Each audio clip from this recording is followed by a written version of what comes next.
Yo, what's going on guys? It's Anime One back here with another video, and today I'm here with another part of What If Naruto was neglected and had Isshiki's karma. So if you guys like the content in the channel, please subscribe to the channel, and while you're at it, also like this video. So let's begin the video. Naruto opened his eyes to see, well, white ceiling.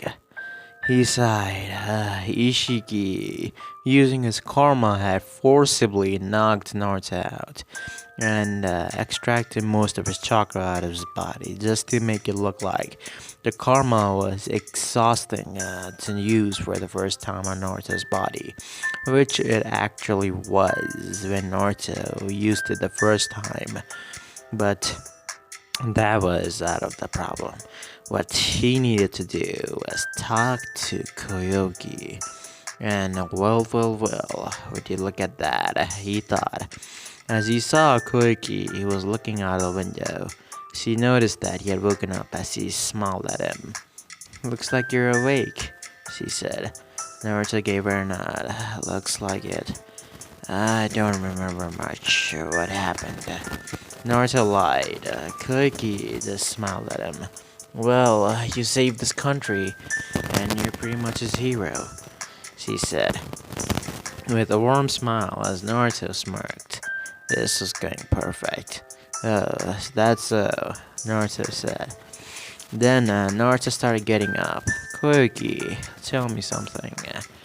Do you want the land of snow to actually prosper and be as great as the five great nations? Do you want that for a country?" Naruto asked. Koiki narrowed her eyes. "What are you getting at, Uzumaki?" "I was kind to you because you saved my country and killed Dato, but that doesn't mean that I'll be persuaded by you," she said. Naruto smirked. No, I'm just saying. Every daimyo, a leader of a country, would want her country to prosper and be great as the five great nations. It's just as simple as that. Logical, you could say, in a way. Naruto said. Koiki sighed. "Well, of course, as a daimyo, I want my country to be strong, powerful as all the five great nations. But I know we cannot do that. We don't have enough manpower and not enough shinobi to be actually convinced to this rival five great nations," she said. Naruto smirked. Maybe I have a solution to that." "How about it? You don't tell Kakashi and the others about this, and I'll make your country prosper to its maximum. You just have to believe me, and I'll show you what I'm truly capable of." Shisui Sensei, Sari, and Yoriichi haven't even seen a surface of my power. The power that you see me, that I beat Kadato with, is just only a surface of what I can really do, Naruto said. Koiki narrowed her eyes. But soon, Naruto noticed something. "They're coming, and remember, Koiki, it's your choice. If you want to tell them, you can tell, but your country will never prosper because you're too soft to make decisions that are needed to be made. You may act like as if you're heartless and cold, but you are too soft. I saw it in your eyes when all those ninjas and your people got killed by Dato's ninja technology. Isn't that right? You're terrified. You wanted to puke. I could just tell by the look on your face. So you're too weak. Just tell me this much. If you do want your country to prosper and your people to be happy, and possibly your dad's late dad wish become true, join forces with me. And don't tell anyone about this. They're coming." Naruto, as soon as Naruto said that, the door opened and Shisui, Sari, and Yoriichi entered. Sari was the first one to rush up to Naruto. Hey, are you hurt? Are you fine? First of all, why the hell are you up from the bed? Aren't you supposed to be resting or something? Chakra exhaustion is bad. She scolded Naruto, who just scratched the back of his head. Sorry. I just got up. I just wanted to see the view. It's surprising that the snow country, actually, there's no snow raining. Why is that? I wonder, Naruto said. They all looked at him. Well, the hex crystal that was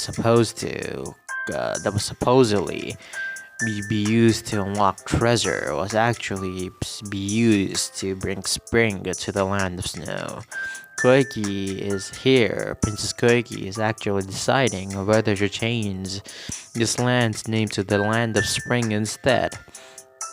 As Yorichi said, Naruto sighed. Well, that would be one hell of a name, but let's see, maybe the snow will come back, he said, as all of them chuckled. Well, that was some humor. Susu said, oh, Naruto, we need to talk, he said in a serious tone. Naruto nodded. I know, and personally, I don't know what the hell that power was. I mean, everyone in this room saw it, didn't they? So might as well talk about it over here. Naruto said. Sisui gave him a nod, if that's how you want it. So, what happened there? What was that mark spreading all over your body? And your physical strength, your chakra, and all of your attributes just boosted up like levels unseen.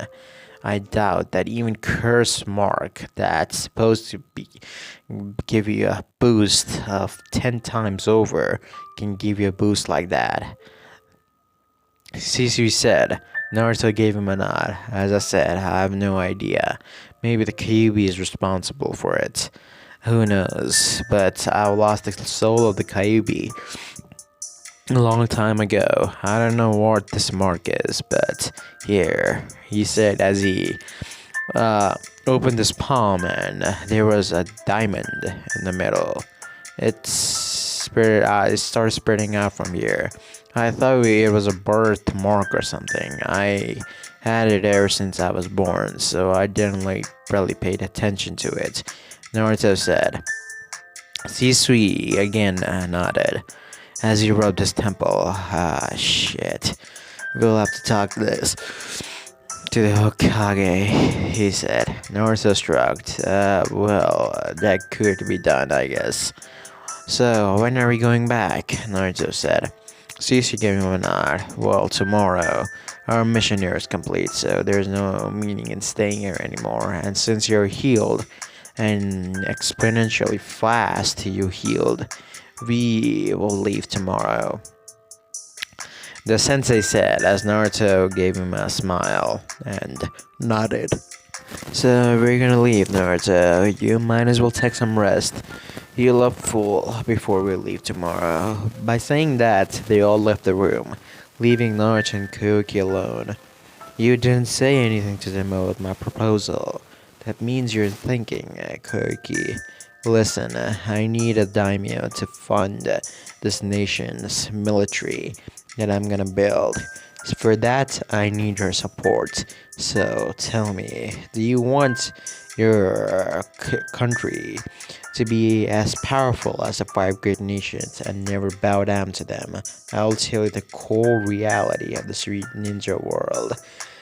And the great nations will always triumph over the small ones.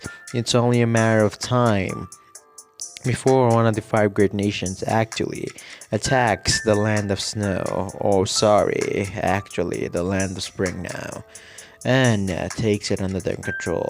That's how it's always been, Kogi. That's how it's always been. War will eventually break out between nations, and the small nations like yourself is gonna be the battlegrounds for the great ones. It's as simple as that. And if you don't want that to happen to your nation, what happened to the land of rain? Join forces with me. It's the only way you can survive. Your country barely has any military. So you do get what I'm trying to say, right? Naruto said, Koiki, this hungerhead, when her father was ruling, that was the only thing that held the land of snow back. Her father was too soft, a peace-seeking man. That thought that the great nations would actually never attack his country. But in the end, Stone Shinobi were the ones that sent Dato the help. So, what do you say? Naruto said with a smirk. He knew her answer, but he wanted to hear it from her mouth. She started clutching her onto her dress as she looked up at him with a determined look. I'm in, but how can I trust you? How can I know that you have the power to do what you're saying and the power to back it up? She said. Naruto smirked. Do you honestly believe what I told those fools is the truth? This mark over here, I've had it since I was born. And do you really think after my childhood and my past, I really don't know the limitation to this marks? No, I can use it to its full extent. Naruto says the karma seal started spreading out, but it started extending as a horn formed on Naruto's started extending from Naruto's forehead as it came all the way around, and Koiki's eyes widened. Naruto had completely changed with the karma mark all over his body, and it had become red, and Naruto's, well, right eye had also changed into a Dharma real eye. So, what do you say, Koiki? Even after seeing a power like this that surpasses all the Kages, you still don't want to join forces. You still don't think I am capable of leading a military force like the Kages, do you? Naruto said. Koiki just looked at the boy as she nodded.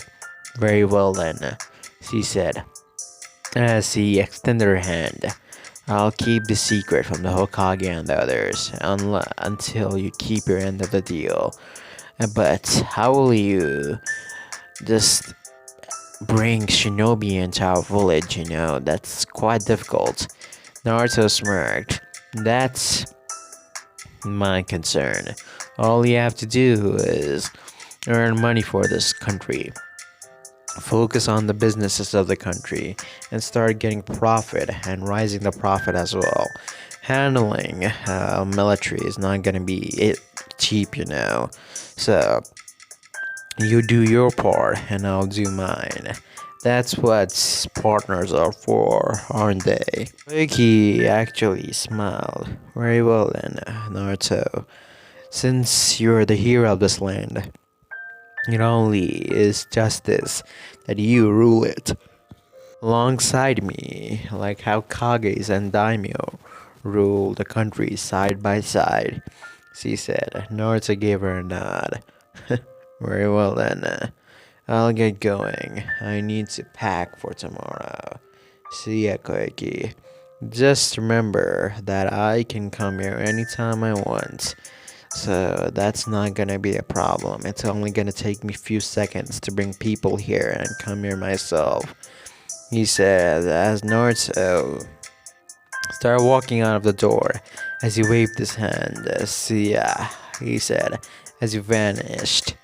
And a few days later, the team came back to the village and had reported the mission to Minato, who was actually quite surprised. The mission was A rank mission for sure, and that was what the team was paid for. But what didn't make sense to Minato was Naruto's mark. Why didn't he knew about it? Maybe even he thought that something. He did saw the mark on Naruto's palm when he was just a little born baby, but he thought of it as nothing, as he also thought of it as a birthmark, but he never knew that it actually was a seal that provided Naruto so much power that He rivaled the the 2 to 3 tail cloak boost of power with just that mark. That was saying something. He immediately started rubbing his temple as he heard Sisui's report. This was troublesome. He let the kids go and do whatever they want as he looked at Sisui. Your team is the first one to perform the C rank mission, or an A rank in this case. So, since your team has completed A rank, I'm not giving you D rank mission anymore. You'll be going on a C rank missions from now on. Tomorrow, Sisui, come back and go for the C rank missions, as I said, but keep an eye on Naruto. I don't know what he's up to, and I know I wronged him.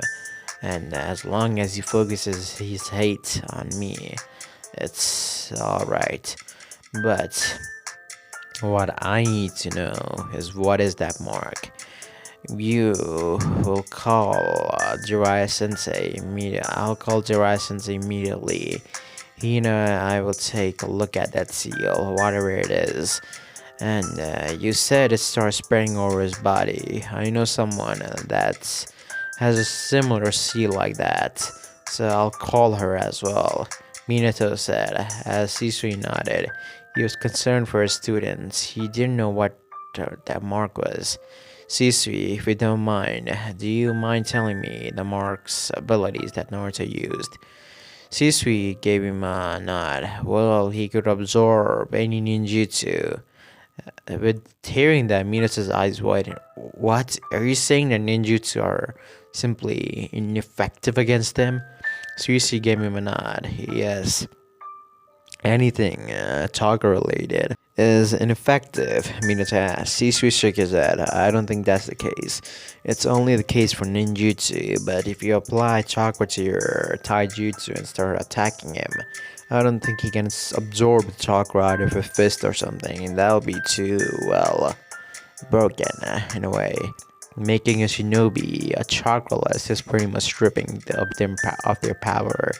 So what I think is Naruto can absorb all ninjutsu, and his physical attributes just multiply 10 times over, and not to mention his ninjutsu capability. And that also is just the same boost as his physical one. Sisui finished explaining.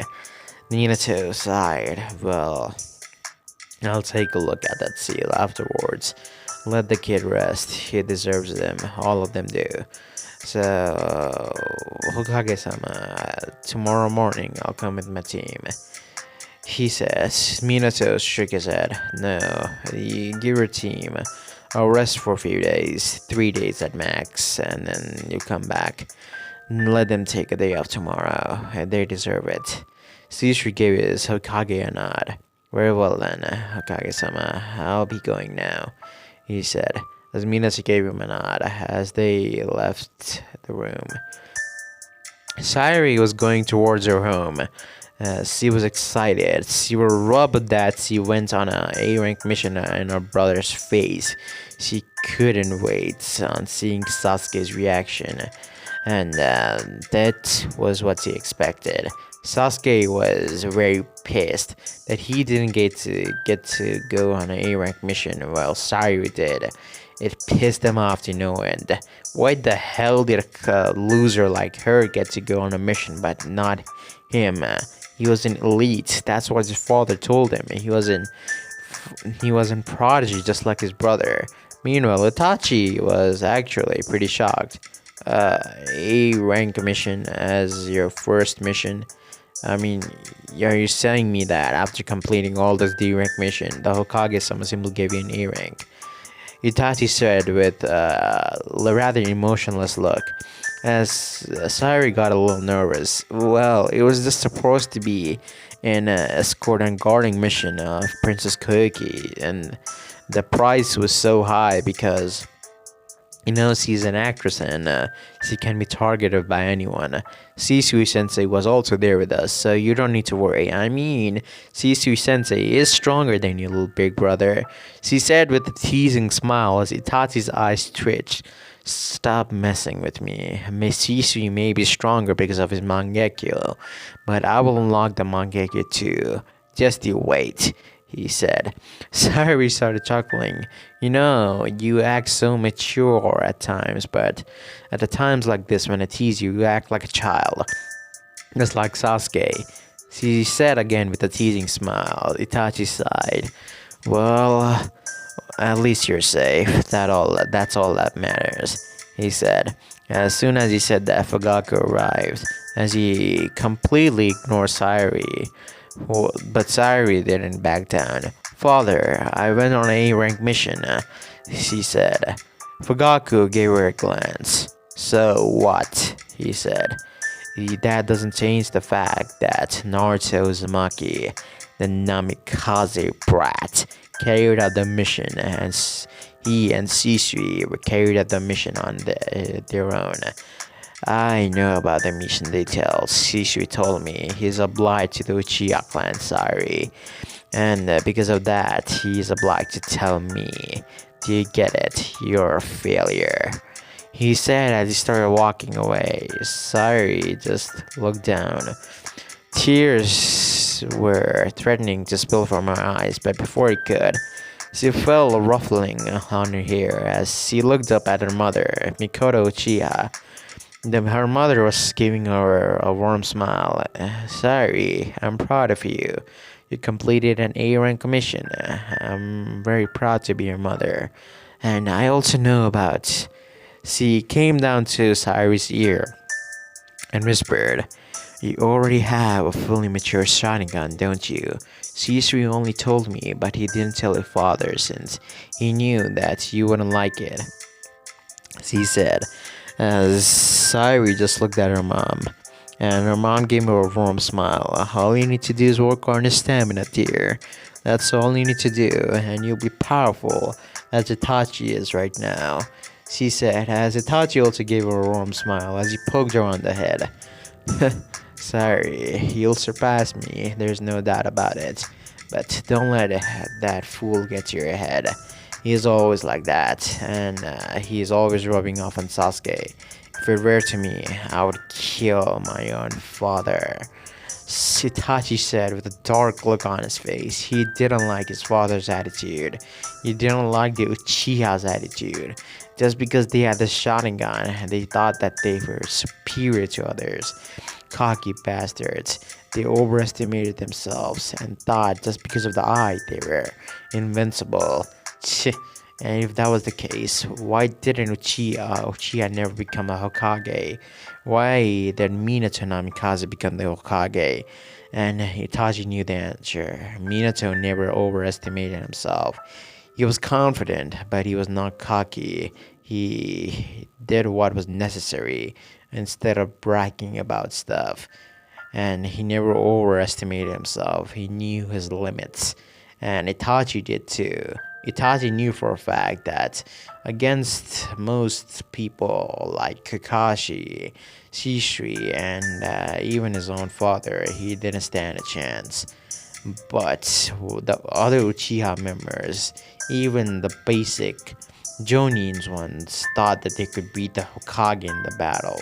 He was just stupid. It angered him to no end. But when he looked at Sayuri, she was different. She had unlocked the Sharingan, not due to fear, or grief. She unlocked it due to, love, is what Itachi would call it. The absence of her father, the love craving for the affection of her father was the reason why she unlocked her Sharingan. Itachi was the one who confronted her about it, and he knew her the moment she unlocked the Sharingan till this moment. He was the one who was training her after all, and he was happy when he heard that Shisui was going to be her teacher. He couldn't have asked for anyone better. Shisui also knew that she had the Sharingan. Itachi had told him, so that was that. All Itachi wanted was that Sayuri would just stay as the way she was. That she wouldn't become like the rest of the Uchihas, cocky brats, and the people who think they're over the world just because of that they have the Sharingan. Itachi just hoped that was the case. Meanwhile, Yoroichi was walking as he opened the door to his apartment. He walked in. As usual, he said. I'm home, he said. Then again, no one replied back to him. He was an orphan. His parents died in the Nine-Tailed attack 12 years ago. So that was that. He was an orphan and he was raised in the orphanage. He never got to know his parents, or he knew who they were, but never knew them personally, so he didn't feel anything towards them. All he knew that he had a very strong affinity to fire. It even surpassed the Uchihas, and that his father supposedly left him this blade. Yoriichi just took out the blade and looked at it. It was a katana, which was relatively red for whatever it was. It made him think sometime. Was he from a damn clan? Well, he never asked the Hokage about it. Maybe he was from a clan. And maybe he was the last member, and if that was the case, he could be in the CRA.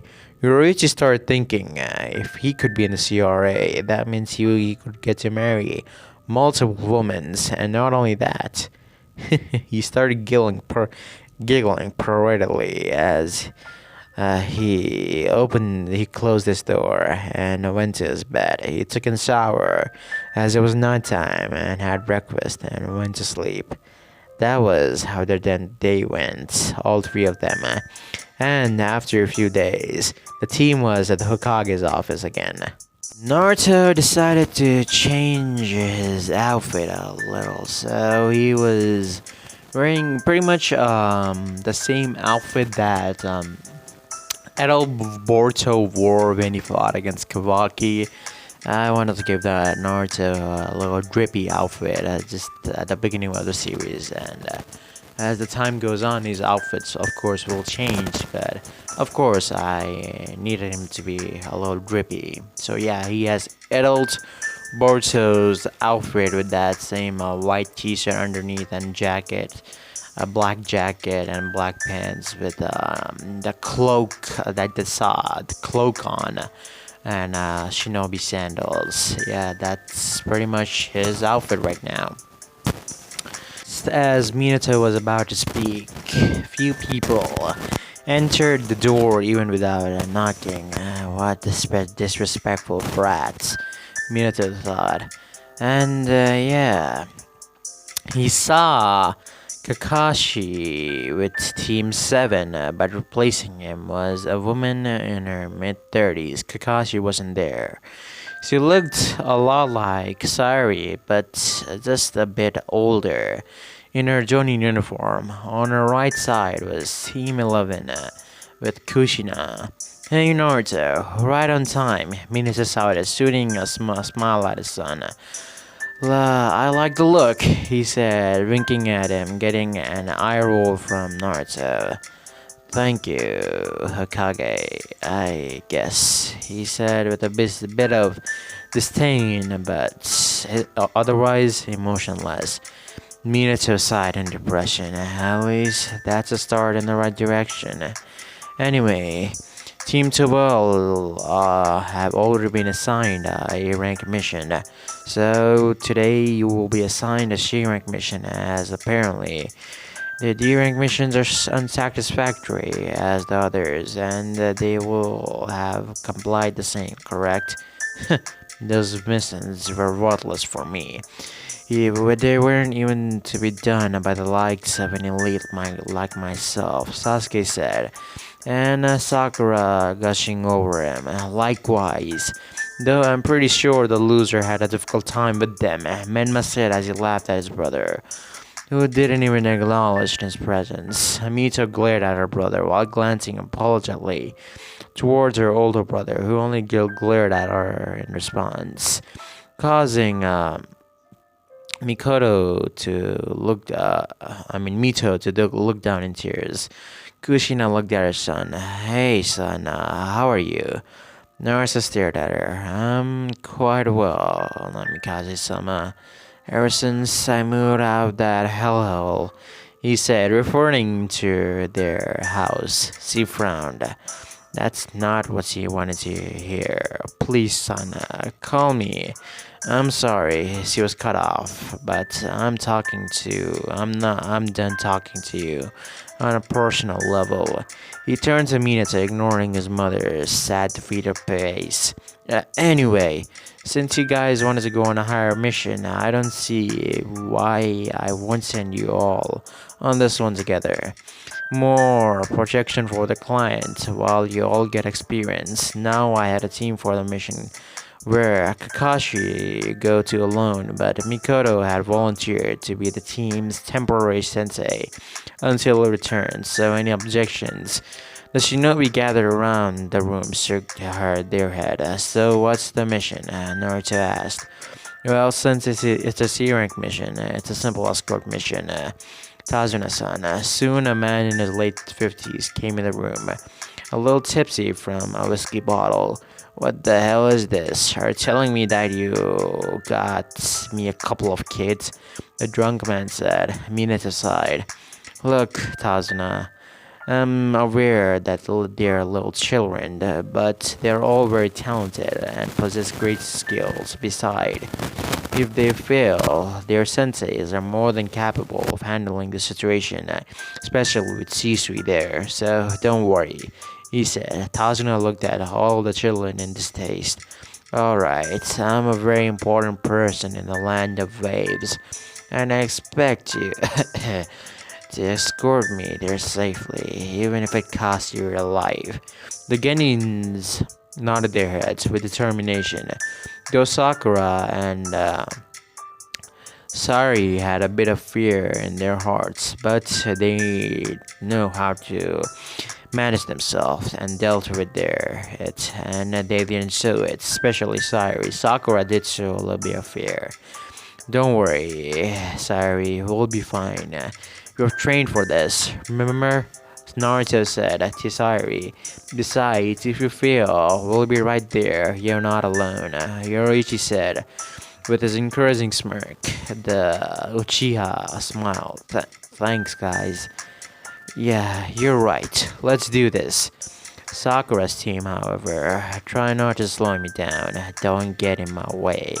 Sasuke said to both Sakura and Sai. Wouldn't dream of it, Dickless. You shouldn't get in my way either, as well as you, Sakura. You know, Lord knows what your skill set will accomplish on this mission, he said, giving her a fake smile, lowering her self-esteem. Mikoto was the encounter and frowned, not only at Sasuke's disrespect, but the lack of teamwork that this team showed. Jeez, Kakashi, what the hell were you doing? Kushina went in front of everyone and spoke. We'll meet at the team gates in 30 minutes. Should be enough time for me to sober up our client. She cracked her knuckles, giving Tazuna a bit of fears. Alright then, disperse, except for you, Naruto, Minato said. Kushina looked behind her to see a sad look while holding Tazuna by his shirt collar before dragging him out of the office, along with everyone besides the two blondes. Naruto looked at the Hokage with indifference. Yes, Hokage-sama. Minato looked at his son in a bit of sadness. Take care of yourself, and listen. Don't use that mark unless it's absolutely necessary. We don't know what that mark can do. Minato said in a serious tone. Naruto gave him a nod. Understood, and I wouldn't do it, Hokage-sama. I really feel exhausted when I use that mark, so it's better for me to not use it, he said. I'll only use it when if life in that situation. Naruto said. Minato gave him a nod. Yes, that is that. You should do that. Only in life in that situation you use that mark, Naruto. Otherwise, we don't know what that mark can do. So, do you hear me? Is that it? Minato and Naruto said. As Minato nodded. Very well then, I'll take my leave. But before Naruto could leave, Minato spoke. Take care of yourself, Naruto. Listen to your senseis and be safe. Naruto snarled at his supposed father. You think that I'm stupid and weak like all those years ago, huh? That I'm still weak like a little child you pestered away. New flash, Minato. But I've outgrown you and a little family love of yours. Is that all? He said, looking at Minato's saddened face, trying to hold back tears. No, no, that's it, I guess. Good luck. Naruto nodded and left the office, leaving the Hokage to weep in his office alone. 30 minutes later, Naruto was seen at the entrance by himself, and he was just closing his eyes as he was just meditating. At least that's what it looked like. He later heard footsteps and turned his head to see the Uchiha family walking up to the gate. Hello there, hello Naruto. Are you ready for the mission? Mikoto asked. Naruto nodded his head as he continued to close his eyes and gave her a silent response. The elder Uchiha looked at Naruto and gave him a small smile. Sayuri sat right next to Naruto as he tried to talk to him, and they both were having a sweet little conversation. Mikoto smirked. So, you two seem awfully close, she teased. Naruto and Sayuri looked at each other in confusion before realizing what she meant and turned the other way, blushing. I don't know what you're meaning. They said simultaneously. The elderly Uchiha smiled. Of course you don't. And Naruto. The blonde looked up. My name is Mikoto, but you may call me Mikoto-chan.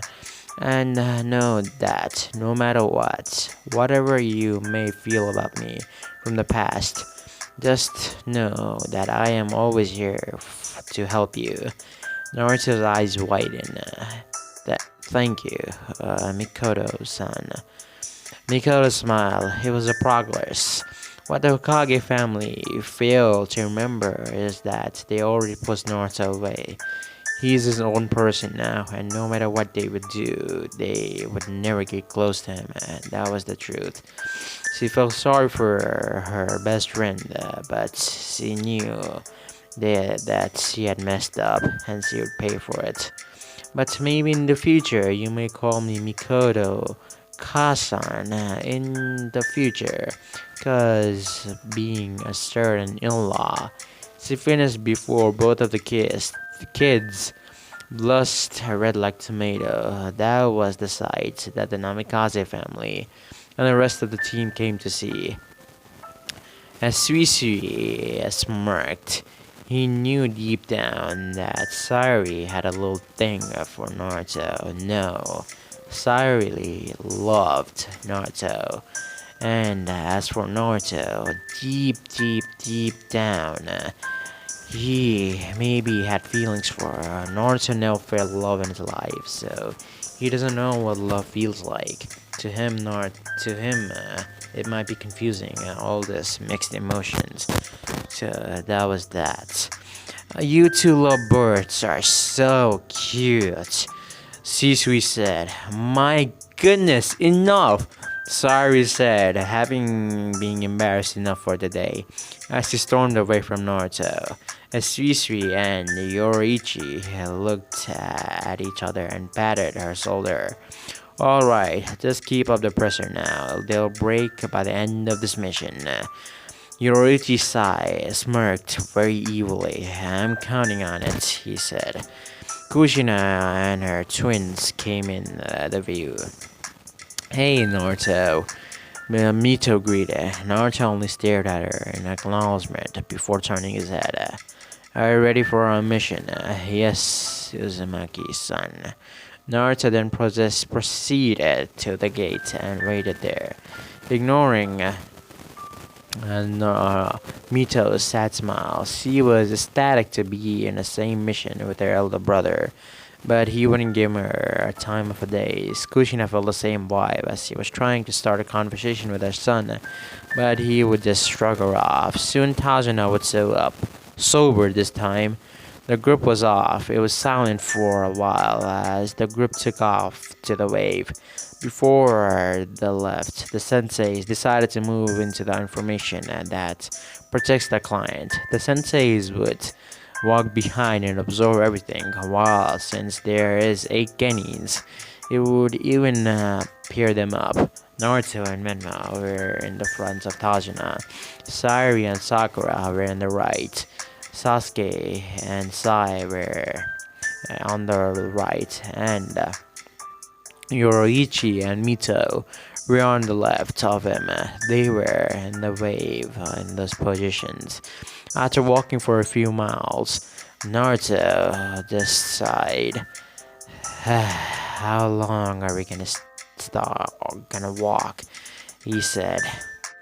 "Already tired, loser," Menma said with a smirk. Naruto looked at Menma. "Well, I'm not tired. But coming from a guy who cannot satisfy his girlfriend in the future, that's a pretty bad thing to say," Naruto said with a smirk, as Menma got all red on his face as he glared at Naruto. "What did you say to me, loser?" "Menma!" Kushina yelled from behind the group while he was being scolded. Well, Isshiki decided to speak. Something is not right. "Well, good morning to you too, Isshiki. Haven't heard from you in a while. What's wrong?" Isshiki simply sighed. Nothing. I'm just not interested in this shit." Naruto shrugged his shoulder. "I don't know."